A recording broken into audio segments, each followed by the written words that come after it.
Pas muna tayo sa Chinese cooking mga auntie. Dito na lang po muna tayo. Dahil kahit nasa Pinas na po tayo, pwede po ito. Pwedeng kahit sa kawali lang lulutuin, pwede din naman po sa oven. Pwede itong pang negosyo at alam kong maliit lamang po ang kailangan na puhunan dito. Munggo hopia recipe, yung unang part po ng video ay para sa munggo or sa fillings niya. And then yung second part kung paano gagawin yung ating pabalat at paano natin i-assemble. Rinse po natin siya at lagyan ng tubig. Papakuluan natin hanggang makita natin na malambot na po yung maismas mo siya ng ganyan. At nung malambot na nga po, pinalamig ko muna konti. Saka ko nilagay sa blender. Blend po natin siya hanggang maging smooth. And then po, lulutuin ulit natin siya. Ibabalik natin siya sa my wok.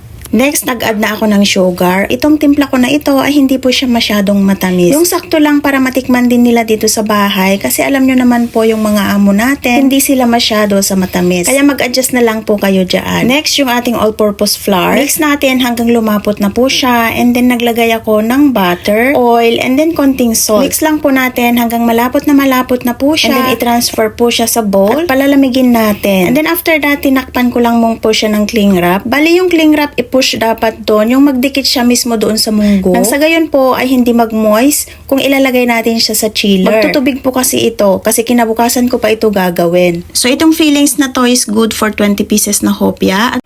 At kinabukasan nga po, ginawa ko na po yung ating pabalat and then paano natin i-assemble. For dough number 1, tutunawin muna natin yung sugar sa tubig. Sa gayon, iwasan ang maging buo-buo bago natin ito i-mix sa ating harina. All-purpose flour itong gagamitin ko. Mix lang po natin yan hanggang maging dough na po siya. Saka po natin ilagay yung oil. Kung meron kayong lard, okay na okay po yun. Kaso wala po ako. Pagka-mix po natin, imasa po natin until maging smooth na po siya. And then kung alam mo nang hindi na siya didikit sa kamay, set aside na po natin and then rest for 30 minutes. Then para naman sa ating second dough, all-purpose flour din po itong ginamit ko pero maigi kung meron kayong cake flour. I-mix lang po natin dito yung softened butter. Dito yung iba gumagamit din sila ng lard pero mas okay po sa akin yung butter. Nang sa gayon po, medyo malinamnam din naman po yung hopia crust natin. And after that, binuo ko lang po siya and then rest po natin ulit. Aantayin po natin yung dough number 1 kasi nga po, i-rest po natin yon ng 30 minutes. And then nung okay na nga po, kukunin na natin yung dough number 1. Flatten po natin at babalutin ko dito yung dough number 2. Kumbaga po, parang magsanib persa po sila. And then pag okay na, i-flatten natin ulit ngayon. Sakaling madikit po sa kamay, mag-dusting lamang po tayo dyan ng harina. Medyo dahan-dahan lang po ang pag-flatten kasi po, para hindi ma-stress naman po yung dough natin.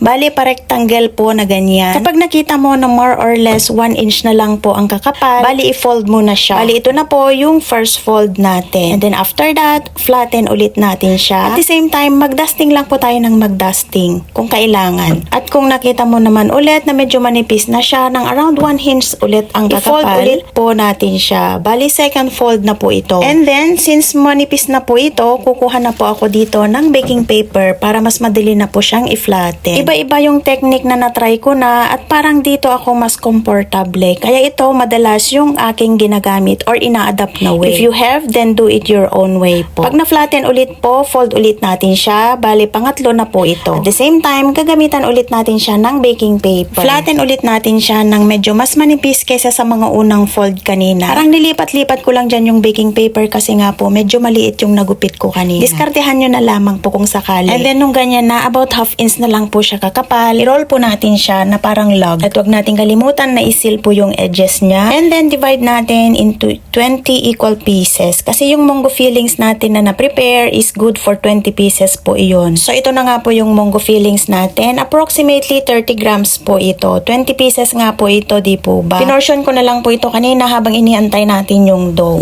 So, sa pag-assemble na nga po tayo, gusto ko yung way na makikita ko yung spiral flaky na hopia. At kung gusto man naman yung layered, bale, ganyan po dapat sana siya. So, ngayon sa spiral way, i-flatten ko lang po. Gagamitan ko ito ng rolling pin. And then, kukuha ako ng fillings and then close to seal. Itong quick cutter is around 5.5 cm or 5 cm diameter po yata. Pwede namang hindi nagamitan ng cookie cutter, kaso nga lang gusto kong uniform kasi yung size. Bahala na po kayo kung gagamitan nyo or hindi. And then, do the same with the rest hanggang matapos. Yung iba dito, gamitan po natin siya ng oven at yung iba naman, lulutuin po natin siya sa kawali. So, ito, uunahin po natin yung pang-oven natin. Bali, isasalang po natin siya ng 190 degrees Celsius for or 25 minutes. Depende po yan sa oven natin. At ito naman po yung lulutuin natin siya sa kawali. Lulutuin natin po ito ng 15 minutes. Sa mahinang apoy lamang po and no need oil na po siya. Dito sa kawali, dito masusubukan ang pasensya mo, ate. Flip occasionally para hindi masunog, ganun. At habang nakasalang yan, bibisitahin din natin yung nakasalang sa oven natin. Dito naman minsan binabaliktad ko siya, kaso nga lang natutuwa ako pag nakikita ko yung spiral shape na yan, kaya hindi ko na siya para tayo ditong naglalaro ng domino mga. And then sa wakas, okay na po ang lahat, and then okay na po yung ating hopia. Ito na po yung bake, ang ganda po at ang flaky po niya, di po ba? At ito naman po yung niluto sa ating kawali. So, ganun lamang po. So, paano yan? Pwede na yata tayong mag for good. Pang business na to, improve na lang natin. Follow for more.